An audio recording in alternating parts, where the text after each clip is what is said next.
Trump came out after winning all but one of the Super Tuesday primaries and gave what I believe is technically called a speech by the definition of it.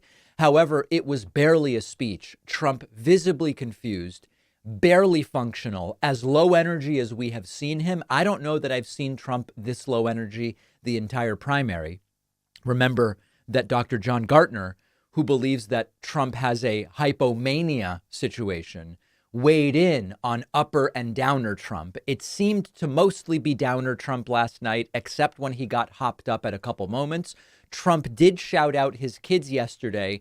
I don't think he forgot any of his kids. Remember, last week he forgot Eric, who was on stage. But a conspicuous absence of Melania Trump continuing on the campaign trail. This has been a day that we've been waiting for. I want to thank my family for being here. It's a great family. I have a great family. Right. They've had it very easy since I decided to run for politics. They say, thanks a lot, Dad. We appreciate it.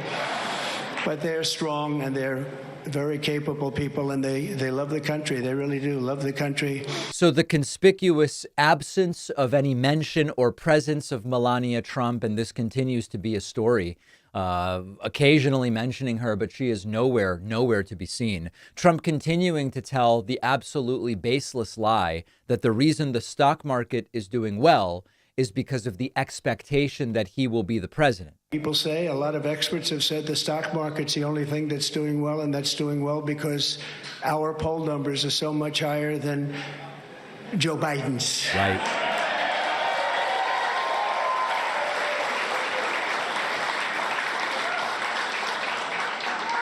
He's the worst president in the history of our country.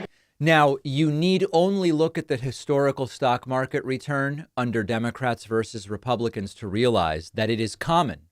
It's expected at this point that the stock market does better under Democratic presidents. Run the numbers yourself. You can do this. You can go and look at stock market performance and who was president, and you will find that under Republican presidents, the stock market does not do as well as under Democratic presidents. So this claim from Trump completely without any basis. And by the way, Trump talking about the stock market's doing well.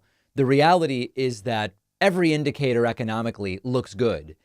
Stock market, GDP, inflation down, unemployment down, wage growth up, trade balance looking very reasonable and healthy. And the idea that this is all because of the expectation. Businesses are doing really well because they expect Trump to be back years from now when those numbers started. It doesn't make any sense. Trump talking about big, fat, beautiful futures and how he would pay people to be their age. There's a room chock full of incredible, talented people, like some of the guys standing right in front of me, right? Big futures, big, fat, beautiful futures. Oh, I'd love to be your age. I'd pay you a lot of money to be your age. But we have some tremendously talented people in this. A lot of talent in the room for sure. And yet Donald Trump's speech, mostly our friend Aaron Rupar on Twitter called it American Carnage 2.0. These are basically Trump's speeches now. Just lurid anecdotes out of context about how horrible everything is in the country, despite things being pretty good. Not perfect, but pretty good. New category of crime, and it's violent, where they'll stand in the middle of a street and have fistfights with police officers. And if they did that in their countries from where they came, they'd be killed instantly. They wouldn't do that. So the world is laughing at us. The world is taking advantage of us. The world is laughing at us. And I'm getting the emails. I get them from Denmark and Australia and Norway and Germany. And I get them from everywhere. The world is laughing. And what they're laughing at is that after year after year after year of this Trump insanity, Trump doing nothing tangible for the betterment of the country, Trump failing on every major campaign promise, Trump showing himself to be the authoritarian extremist that we believed and suspected he was, that Republicans are going to vote for him again, and that the country may elect him again. That's what the world is actually laughing at. Trump with his revisionist history continuing, saying we had great unity in the United States when he was president. I don't remember that. And people were calling me that I would have said will never happen. It'll never happen.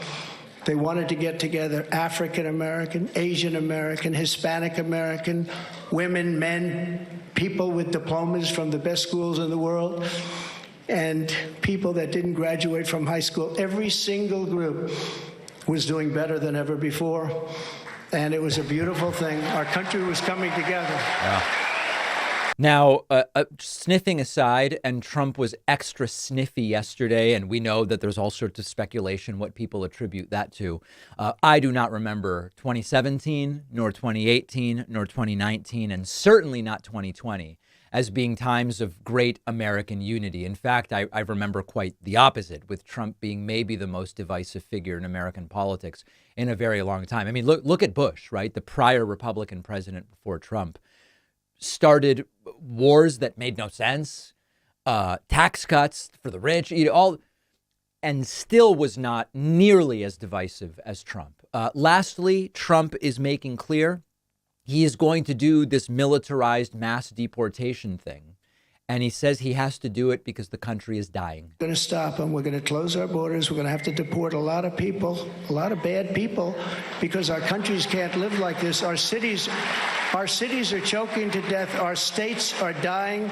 And frankly, our country is dying. And we're going to make America great again. You know, when he says everything is dying and everything's terrible, you'd think we'd be able to find it in some metric, right? He would be able to say, wow, look at these 5 indicators.